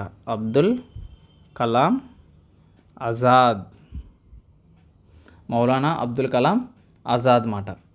ఓకేనా, సో అది లాస్ట్ అండ్ ఫైనల్ 1948 తర్వాత ఇంకా ఆపేశారు. సో ఇది ఎక్కడ జరిగిందంటే జైపూర్లోని, ఇండిపెండెన్స్ వచ్చిన తర్వాత జరిగింది. జైపూర్లోని ఎవరు అంటే పట్టాభి సీతారామయ్య గారు ఉండడం అయితే జరిగింది. సో ఇక్కడ ఒక కమిటీని ఫామ్ చేయడం అయితే జరిగింది, అది జేవీపీ కమిటీ అంటారు. ఓకేనా, సో వీడియో లెంతీ అయితే ఏమనుకోవద్దు. సో అయితే ఇక్కడ నేను ఎందుకు చెప్తున్నానంటే ఇవన్నీ కూడా చాలా ఇంపార్టెంట్ పాయింట్స్ ఇవన్నీ కూడా. ఓకేనా, సో ఒకసారి రివైజ్ చేసుకున్నట్లయితే so first founder of Indian National Congress ఎవరి వల్ల వచ్చింది అంటే 1885లో ఆలన్ ఆక్టేవ్ హూమే వల్ల మనకి ఇండియన్ నేషనల్ కాంగ్రెస్ అయితే రావడం అయితే జరిగింది. మీకు స్టార్టింగ్లో చెప్పాను కదా. సో తర్వాత ఇంకేంటి, first president of Indian National Congress ఎవరు, ఉమేష్ చంద్ర బెనర్జీ, డబ్ల్యూసీ బెనర్జీ అంటాం. ఫస్ట్ ఉమెన్ ప్రెసిడెంట్ అంటే ఎవరని చెప్తారు, యానీ బీసెంట్ అని చెప్తారు. ఫస్ట్ ఇండియన్ ఉమెన్ ప్రెసిడెంట్ అంటే ఎవరని చెప్తారు, ఇండియన్ నేషనల్ కాంగ్రెస్కి సరోజినీ నాయుడు గారు 1925 అని చెప్తారు. అంతేనా. 1925 సరోజిని నాయుడు గారని చెప్తారన్నమాట. తర్వాత అలాగే ఒకవేళ ఫస్ట్ ఇంగ్లీష్ మ్యాన్ ఎవరు ప్రెసిడెంట్ అయ్యారు ఏఎన్సీ కంటే జార్జ్ యూలే 1888లో అని చెప్తారు. అలాగే మనకి Indian National Congress quit India moment టైంలో ఎవరు ప్రెసిడెంట్గా ఉన్నారు అంటే మౌలానా అబ్దుల్ కలాం ఆజాద్ గారని చెప్పాలి. ఓకేనా. తర్వాత అలాగే president of Indian National Congress at the time of independence అంటే జేబీ క్రిప్లాన్ అని చెప్పాలి. సో తర్వాత నేషనల్ సాంగ్ మనకి ఆ టైంలో చాలా ఫేమస్ అయిందండి. నేషనల్ సాంగ్ వందే మాతరం అనేది మనకి కలకత్తా సెషన్లో పాడడం అయితే జరిగింది. ఆ టైంలో ప్రెసిడెంట్ రహమత్ ఎం సైని 1896లో అనమాట. ఇది చెప్పడం మర్చిపోయాను నేను. ప్రెసిడెంట్ రహముత్తలా ఎం సయాని 1896. మీకు అర్థం కాకపోతే ఐఎన్సీ ప్రెసిడెంట్ ఈయన 1896 అంటే గూగుల్లో మీకు మొత్తం ఇన్ఫర్మేషన్ వచ్చేస్తుంది. ఓకేనా. సో అది సూరత్ స్ప్లిట్ ఎప్పుడు జరిగింది 1907. ఓకేనా. సో అది గాంధీజీ గారు ఎప్పుడు తీసుకున్నారు 1925 బెల్జియం. సో ఇవి ఇంపార్టెంట్ అనమాట. ఇలాంటివి అడుగుతూ ఉంటాడు మనకి ఎగ్జామ్లో. సో వీడియో లెంత్ చాలా ఎక్కువైనట్లుగా ఉంది. సో 1 hour అయితే కంప్లీట్ అయిపోయింది వీడియో. సో నేను ఇంకా ఎక్కువ చెప్దాం అనుకున్నాను బిట్స్, బట్ అంతే. ఇంకా మరికి నెక్స్ట్ క్వశ్చన్ వచ్చినప్పుడు ఎగరేసడమే మనం. ఓకేనా. ఒక ఇండియన్ నేషనల్ కాంగ్రెస్ ఎప్పుడు ఎస్టాబ్లిష్ అయిందని అడిగితే నేను అది ఎస్టాబ్లిష్మెంట్ అయ్యింతో అది ఎందుకు ఎస్టాబ్లిష్ చేశారు, ఎవరు ఎస్టాబ్లిష్ చేశారు, దానికి మొదటి ప్రెసిడెంట్ ఎవరి నుంచి 1948 ప్రెసిడెంట్ వరకు ఏవైతే ఇంపార్టెంట్ అండ్ దేని యొక్క ఇంపార్టెన్స్ వాటి స్టోరీస్ అనేవి మనం మాట్లాడుకోవడం అయితే జరిగింది. So this is how you prepared for history. అంటే ఇది కదా నువ్వు ఎలా ప్రిపేర్ అవ్వాలనేది, హిస్టరీకి ఎలా ప్రిపేర్ అవ్వాలనేది. ఓకేనా. సో అది అందుకే వీడియోస్ రావడం లేట్ అవ్వచ్చు, కానీ ఇలాంటి క్వాలిటీ కంటెంట్ అనేది మీకు ఏ ఛానల్లో కూడా దొరకదు. అండ్ ఇది నేను కాన్ఫిడెంట్గా చెప్తున్నానండి. చాలా యూట్యూబ్ ఛానల్స్లో నేను వీడియోస్ చూస్తూ ఉంటాను, అంటే స్క్రోల్ చేస్తున్నప్పుడు నేను చూస్తూ ఉంటాను వాళ్ళు ఏం చెప్తున్నారు అనేది. సో బిట్స్ చెప్తున్నారు కానీ బట్ కంప్లీట్ ఇన్ఫర్మేషన్ అయితే ఇవ్వట్లేదు. సో ఒక క్వశ్చన్ని కంప్లీట్ ఇన్ఫర్మేషన్ ఇస్తే చాలు. అదే మనకి చిన్నప్పుడు అంటారు కదా, ఒక లెసన్ 10 లెసన్ని పైపైన చదివే కన్నా ఒక 3-4 లెసన్ని కంప్లీట్గా చదివితే దాంట్లో మనకి కాన్ఫిడెంట్ ఇంకా 10 లెసన్లు చదివే కాన్ఫిడెంట్ కన్నా 3 లెసన్లు బాగా చదివే కాన్ఫిడెంటే ఎక్కువ ఉంటుంది. సో క్వశ్చన్ని ఇండియన్ నేషనల్ కాంగ్రెస్ సంబంధించిన కంప్లీట్ ఇన్ఫర్మేషన్ అయితే ఇక్కడ మీకు చెప్పడం అయితే జరిగింది. ఓకేనా. సో అది సో ఈ విధంగా ప్రతి సెషన్ని ఇదే విధంగా చెప్పుకుందాం. సో ఒక్కరికి యూజ్ అయినా చాలండి. సో 10 మందికి నేను హెల్ప్ చేయలేకపోవచ్చేమో, కానీ ఒక్కరికి మాత్రం ఖచ్చితంగా హెల్ప్ చేయగలను కదా. సో అది కొందరికి వీడియో నచ్చుతుంది, నచ్చపోవచ్చు. ఎందుకంటే వ్యూస్ అనేవి దారుణంగా వస్తున్నాయి ఈ సీజన్స్కి అయితే, ఈ వీడియోస్కి అయితే. సో నార్మల్గా అదే నేను స్ట్రాటజీ వీడియోలు పెట్టాను అనుకోండి, మినిమం దానికి ఒక 5K 10K 20K 30K మామూలుగా రావట్లేదు వ్యూస్. సో అలాంటి స్ట్రాటజీ వీడియోలు పెట్టుకోవడం బెటర్ అనిపిస్తుంది, బట్ అవి పెట్టాలనిపించదు నాకు. సో ఎందుకంటే కంటెంట్ ముఖ్యం, క్వాలిటీ ముఖ్యం. సో ఇలాగే నెక్స్ట్ వీడియోలో కలుద్దాం. సో ఇలాంటి మంచి సెషన్ని మళ్ళీ కంప్లీట్ చేసుకుందాం. Until then keep watching. Jai Hind.